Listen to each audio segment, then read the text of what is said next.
Thought I'd do another Pillow Talk video, tell you a bedtime story. Now I am undercovers. See, now I just listened to a couple stories on Frau Perchka. I'm probably not saying that quite right. Now I didn't know much about it. I'd heard of Krampus. This is kind of up there with the same type of Christmas stories. Now these are out of Eastern European, German lore. Now I'd heard of the Brothers Grimm, and we've got versions that are told here in the U.S., but the versions here are watered down. They're not as dark. They're not as well.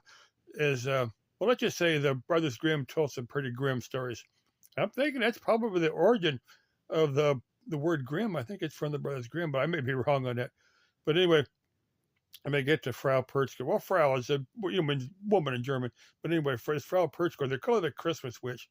Now, well, if you didn't leave, according to tradition, if you didn't leave porridge out for her, a small container of porridge, she'd find you, she'd cut your belly open and get, the porridge out of your stomach, which to me is kind of bizarre thought. Anyway, and well, there's two other chicks I'm going to cover here in a second.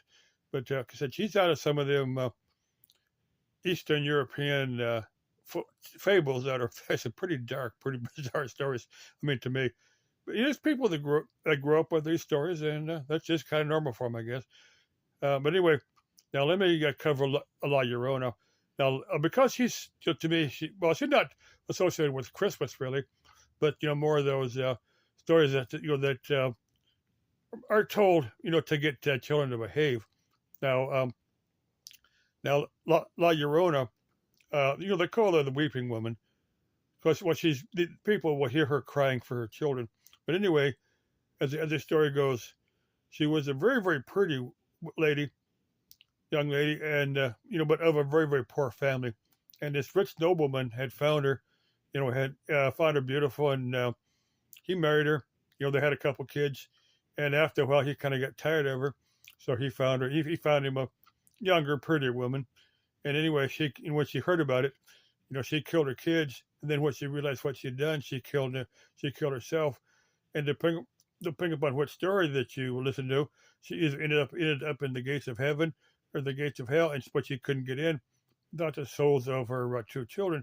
So she roams the earth looking for children to steal, to to kill them and then take their souls back to either enter into heaven or into hell.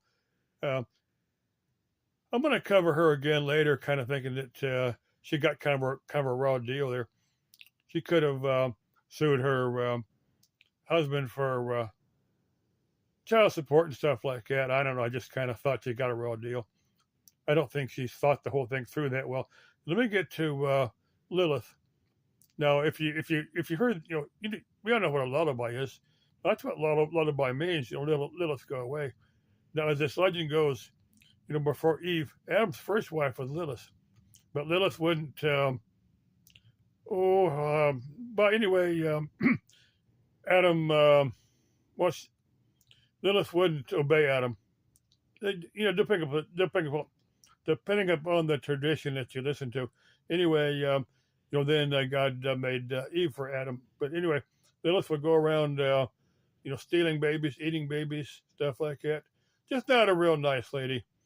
Anyway, but they made some interesting bedtime stories. Okay, Merry Christmas. Let's have fun out there, despite interesting bedtime stories. Okay, bye-bye.